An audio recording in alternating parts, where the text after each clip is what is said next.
Assalamualaikum warahmatullahi wabarakatuh. Waalaikumsalam warahmatullahi wabarakatuh. Alhamdulillahilladzi faddalana ala katsirin min ibadihil mu'minin.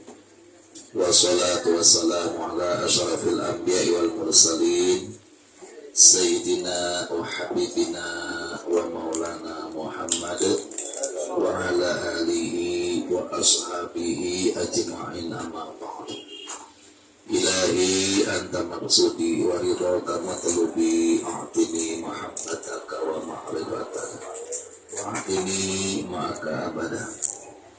Kehadapan para ahli silsilah Thariqah Qadiriyah Naksabandiyah Pondok Pesantren Surya Layasir Narasana, wabil khusus Syekhina wa murabi arwahina Sultan Aulia fi hadza zaman Syekh Maulana Muhammad Abdul Qasimullah Maslul Qadasallahu sirahum yanfa'una bi athrarihim wa anwarihim wa ulumihim wa nafahatihim wa barakatihim fid dini wad dunya wal akhirah. Al-Fatihah.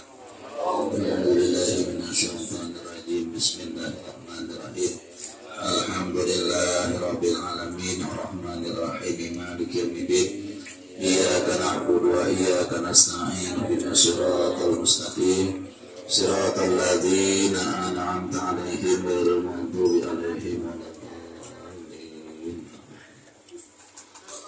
Yang sama-sama kita muliakan para wakil talqin Pangresaku Agung, wabil khusus yang dihadirkan oleh Allah pada kesempatan sore malam hari ini, Al-Mukarram Al-Muhtaram Ki Haji Munawir Hussein Al-Ma'ud. Kita doakan beliau senantiasa diistiqomahkan oleh Allah, dipanjangkan umurnya, diberikan kesehatan yang sempurna, ditambahkan kemuliaannya, ditinggikan derajatnya, dipenuhi segala hajat dunia dan akhiratnya. Begitu juga dengan pemangku manakib Ustadz Wadok atau Wahyu beserta keluarga besarnya dan keluarga Raudhah Al-Fadilah Jandat, para kiai, para asatidz wal asatidzat, para petugas manakib, para ikhwan dan akhwat yang dirahmati oleh Allah, berkah segalanya, semuanya, selamanya. Al-Fatihah. A'udzubillahi minasyaitonir rajim. Bismillahirrahmanirrahim. Alhamdulillahirabbil alamin arrahmanir rahim maliki yaumiddin. Iyyaka na'budu wa iyyaka nasta'in ihdinas siratal mustaqim siratal ladzina an'amta 'alaihim ghairil maghdubi 'alaihim waladdallin. Ini berarti malam Jumat terakhir bulan Sya'ban ya. Iya terakhir udah. Tapi suasana puasa udah kental banget rasanya. Bukan suasana Ramadan. Kalau Ramadan mau semuanya ke Ramadan. Sekarang Ramadan 12. Di suasana puasa Ramadan awal ini rasanya udah kental. Dan udah nyaman rasanya. Dan nikmat suasananya. Alhamdulillah. Sebab kalau bulan Ramadan 1 ini umat-umat terdahulu kan gak memiliki, yang punya cuma umat Nabi Muhammad doangan. Alhamdulillah. Makanya kalau orang-orang bilang kenapa enggak bulan Ramadan terus gitu kan, 6 bulan penuh berkah. Orang Cina juga berkah. Bulan Ramadan mau orang Cina aja berkah. Ya, para pedagang berkah, sampai tukang kolak dadakan berkah. Ya, bulan Ramadan, bulan puasa tukang gorengan, tukang lontong kan ada. Tukang ayam buli. Ada ayam buli. Berkah semuanya. Alhamdulillah. Alhamdulillah bifadlana ala katsirin min ibadihil. Sebab apa? Sebab itu adalah ya anugerah dari Allah untuk umat Nabi Muhammad sallallahu alaihi wasallam. Di dalam kitab al-syuhur huruf terakhir itu huruf Nun ya, Sya'ban. Sya'ban putranya adalah Nun. Yang dimaksud Nun di sini oleh pengarang Surah Agung adalah An-Nur, cahaya. Cahaya yang dimaksud adalah Al-Qur'an. Nabi menuliskan, ya ayuhan nas qad ja'akum burhanun mir rabbikum. Jadi untuk seluruh manusia, burhan di sini untuk seluruh manusia. Bahasnya ya ayuhan nas. Berarti seluruh manusia. Baik itu orang muslim, orang mukmin, orang kafir, orang munafik, dan segalanya. Jadi disebutnya ya ayuhan nas. Bukan ya ayyuhalladzina amanu. Kalau ya ayyuhalladzina amanu berarti tertentu. Di sini dikatakan qad ja'akum burhanun mir rabbikum. Sungguh telah sampai bukti yang nyata kepadamu dari Tuhan. Bukti yang nyata ini kata Abah adalah Nabi Muhammad sallallahu alaihi wasallam. Nabi Muhammad diutus oleh Allah untuk seluruh manusia.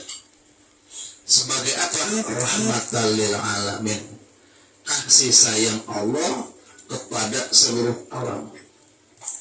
Bukan hanya alam dunia, tapi sampai alam akhirat. Bukan hanya alamnya manusia, tapi sampai alam jin. Bukan hanya kepada alam binatang, tapi juga sampai alam malaikat. Nah, semuanya. Ya. Ini kasih sayangnya Allah. Jadi Nabi Muhammad ini adalah bentuk kasih sayangnya Allah kepada makhluk. Bukti yang nyata kasih sayangnya Allah terhadap makhluk. Ya. Min kibali rabbikum. Bifadlihi, dengan keutamaannya. Anugerah Allah. Jadi Nabi Muhammad SAW ini dianugerahkan oleh Allah untuk seluruh ciptaannya. Sebagai apa dianugerahkan oleh Allah kepada seluruh makhluknya? Sebagai pertolongan Allah. Untuk apa? Untuk mengenalkan Allah. Agar supaya manusia memiliki iman yang benar, iman yang sahih kepada Allah. Bagaimana caranya beriman kepada Allah yang benar? Bagaimana caranya beriman kepada Allah yang benar-benar dikehendaki oleh Allah? Kan wa ma khalaqtul jinna wal insa illa liya'budun. Tidaklah kami jadikan jin dan manusia kecuali untuk ma'rifat, bukan untuk ibadah. Allah mah nggak perlu diibadahin, tapi manusia, jin yang diciptakan oleh Allah itu untuk mengenal Allah. Ya. Nah, Nabi Muhammad diutus oleh Allah adalah untuk supaya umat manusia makrifat kepada Allah. Bagaimana manusia dapat menjalankan perintah-perintah agama ini dengan sempurna, dengan benar. Jadi tanpa ada Nabi Muhammad, kita tidak bisa menjalankan perintah agama kita. Kayak dulu, setelah zaman Nabi Isa, namanya ada zaman akhirnya orang menyembah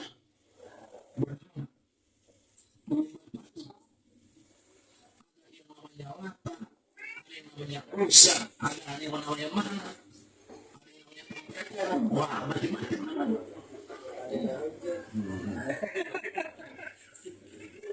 Ini gara-gara nggak ada yang membimbing mereka, umat manusia. Pokoknya kalau manusia tidak ada yang membimbing, udah pasti Sesat. Seandainya dia ibadah pun ibadahnya ngikutin siapa? Sebab sudah tidak ada yang bisa dilihat, tidak bisa diikuti. Coba bayangin. Kalau kita tidak memiliki orang yang kita ikuti, orang yang kita lihat bagaimana cara ibadahnya, akhirnya beribadah pun berbeda. Bagaimana cara berwudu, bagaimana cara sholat, pasti berbeda.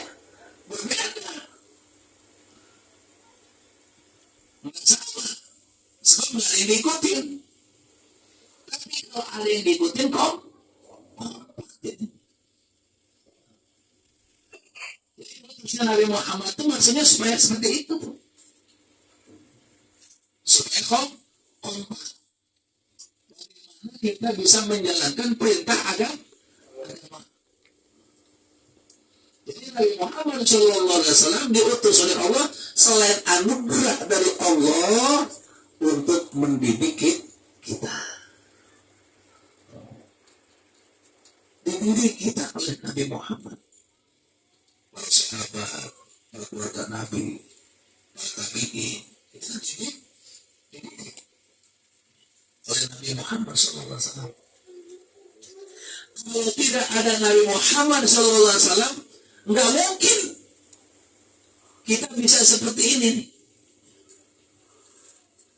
Bagaimana ketika kita sholat, sholat dari zaman Nabi Adam sampai Nabi Isa, sholatnya kagak pernah pakai ruku. Sholatnya kagak ruku sholat. Ya. Jadi sholatnya dari sendiri langsung sujud.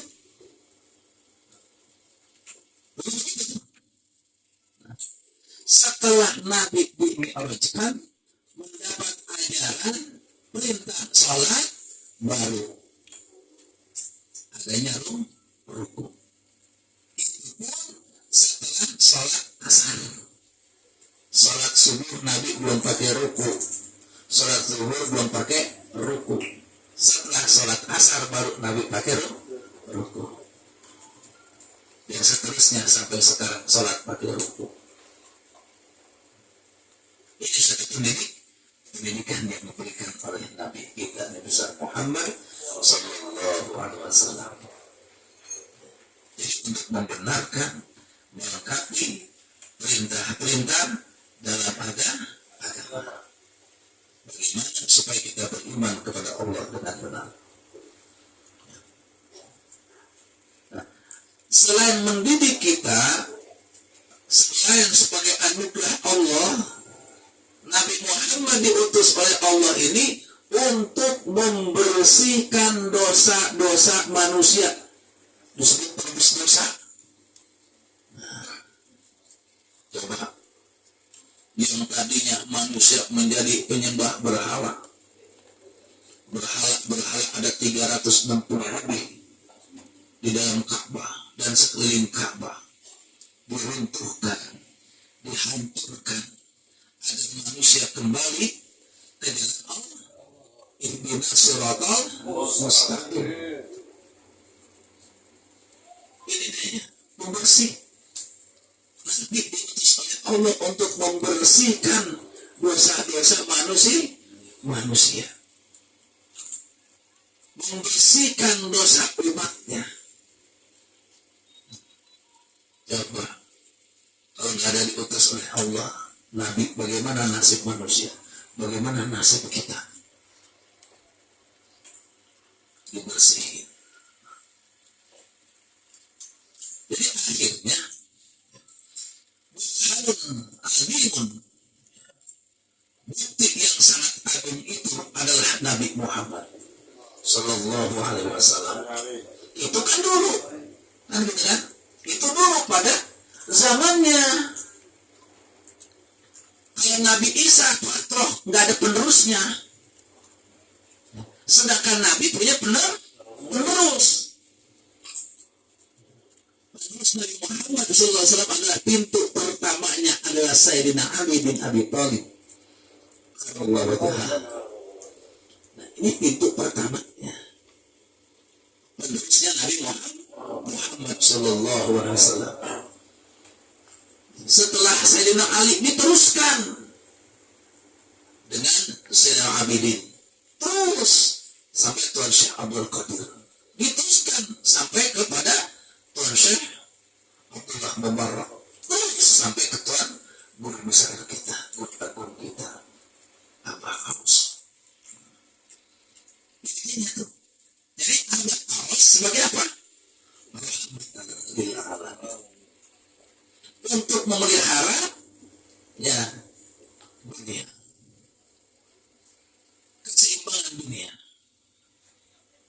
Jadi para sufi, para guru-guru mursyid, utama guru kita adalah untuk menjaga keseimbangan keimanan manusia, keimanan yang ada pada makhluk, bukan hanya kita saja.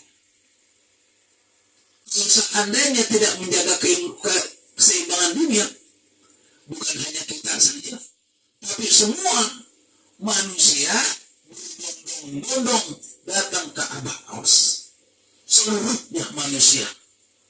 Tapi itu namanya bukan keseimbangan. Tapi keseimbangan itu ada yang baik, ada yang mendapatkan hak takin, ada yang tidak. Walaupun dekat, walaupun kenal dengan Abah Aus, kenal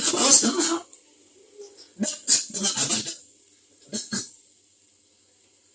Tapi karena menjaga keseimbangan, tidak semua manusia ditangkap.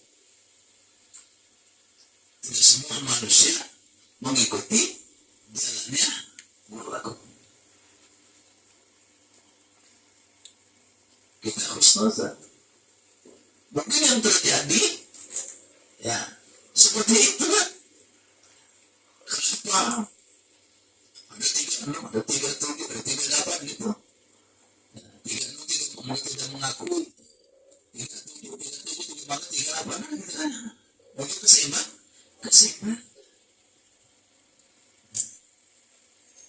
Ini sebagai rahmatan lil alamin. Kalau semuanya bergabung repot. Neraka kocok. Saya ngomongnya sih. Iya, agak seru. Iblis kan punya musuh. Iblis kan punya target kan.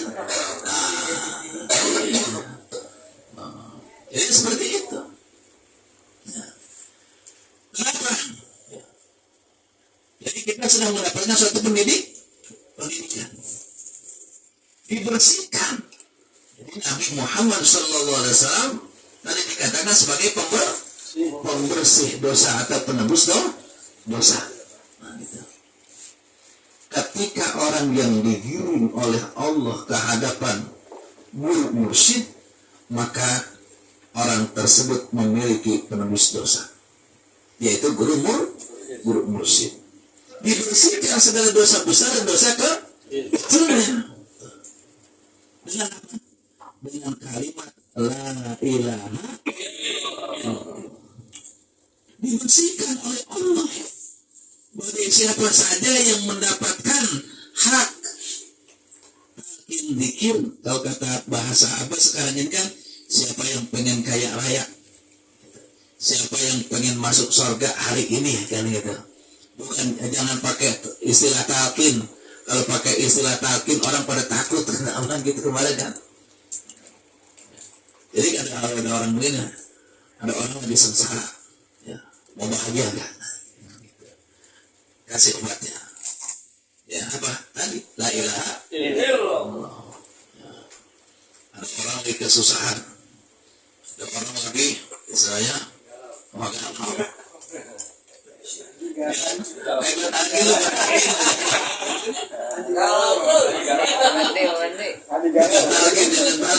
Bahasanya orang pada mau amalan anti galau kan? Jadi kita kasih amalan anti galau. Ajak, ada orang lagi galau, ajak. Ayo, ya kita cari amalan anti galau. kaya raya. Kaya raya, ayo nyari awal kaya raya. Nah, itu gitu. Jadi istilahnya jangan yakin orang pada takut. Pakai istilah lah. Jadi orang pada mau ditalakin. Jadi bersihkan dosanya dengan apa? Dengan silmi apa? Dengan masuk Islam secara keseluruhan, maka sesungguhnya dia itu telah membersihkan dosanya. Memasuki Islam secara kafah. Jadi selama ini banyak orang yang masuk Islam belum secara kafah, tapi hanya masuk Islam secara KTP. Kata Abah begitu. Malah sekarang banyak yang tanya sama Abah, udah haji belum? Kalau belum haji, ganti KTP. Ganti KTP, tulis di situ haji. Jangan tapi haji. Haji siapa? Nah, gitu tuh. Jadi diganti. Muhaimin.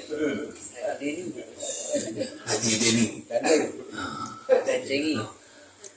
Jadi diperintahkan begitu sekarang tuh. Ganti KTP, tulis namanya haji. Jadi penebusan dosa. Jadi mursyid ini adalah penebus dosa. Yang membersihkan dosa-dosa kita. Bagaimana caranya? Ya situ. Ya karena kakek mikir orang yang ditalkin itu dosanya bersih bagaikan bayi yang baru lahir, bagaikan kain kafan yang putih bersih tidak bernoda. Orang yang ditalkin. Sekarang ada guru atau kalau dulu kan lagi sekarang guru mursyid. Nah, ketika sudah tertalkin, wa anzalna ilaikum nuran mubina. Kami turunkan Al-Quran yang terang benderang, cahaya yang terang benderang. Nah, ini diturunkan oleh Allah ke dalam hati kita, ke dalam kalbu kita. Al-Quran yang dimaksud adalah kalimat la ilaha illallah. Seperti Nabi kita Nabi Muhammad SAW yang konon katanya diturunkan pada tanggal 27 Ramadan, Iqra bismi rabbikal ladzi khalaq. Yang dimaksudkan dengan Iqra bismi rabbikal ladzi khalaq la ilaha illallah. Dengan kalimat la ilaha illallah yang dimasukkan ke dalam kalbu kita, maka di situ sempurnalah iman dan Islamnya seseorang. Berarti dia telah memiliki ihsan. Ihsan ini adalah satu nur, cahaya yang dapat merasakan Allah. Meskipun kita tidak melihat Allah ketika kita beribadah, tapi Allah melihat kita. Selalu merasa diperhatikan oleh Allah.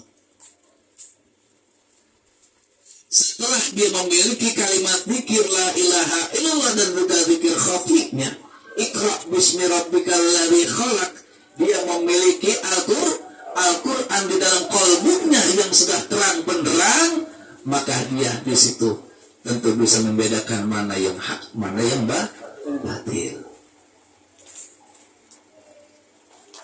Jadi dia bisa melihat, bisa ihdinas siratal mustaqim siratal ladzina an'amta 'alaihim. Bukan hanya bisa melihat jalan yang lurus, tapi bisa melihat orang yang beradab di jalan yang lurus, yaitu guru mursyid.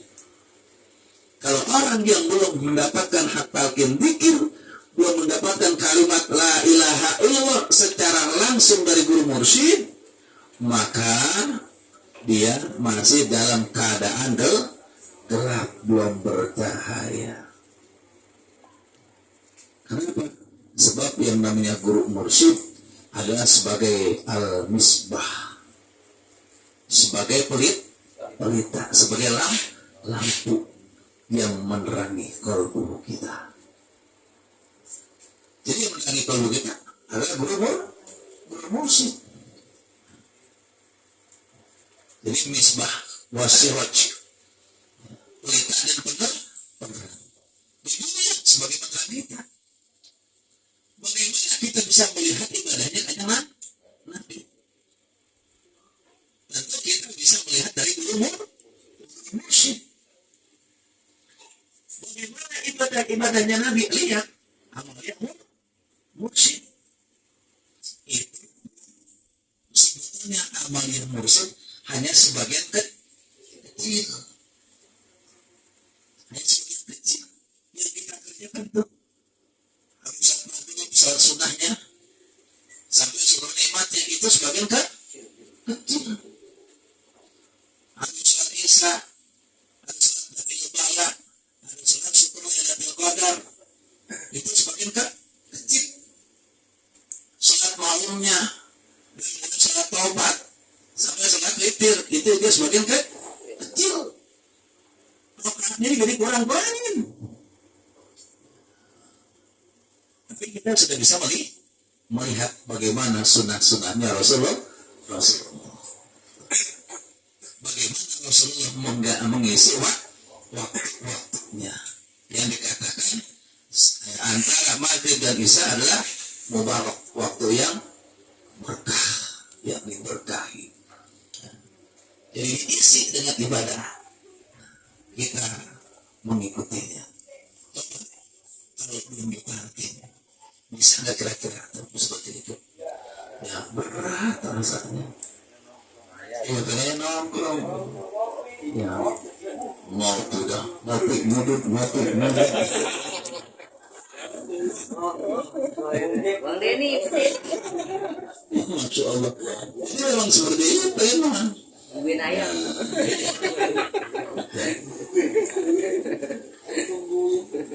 Ya kita kan sudah punya guru mursyid. Akhirnya ngerokok juga walaupun merokok tapi sudah mengurangi. Betul, ya mengurangi. Nggak nambahin, tapi ngurangin. Yang sebungkus diambil satu kurang.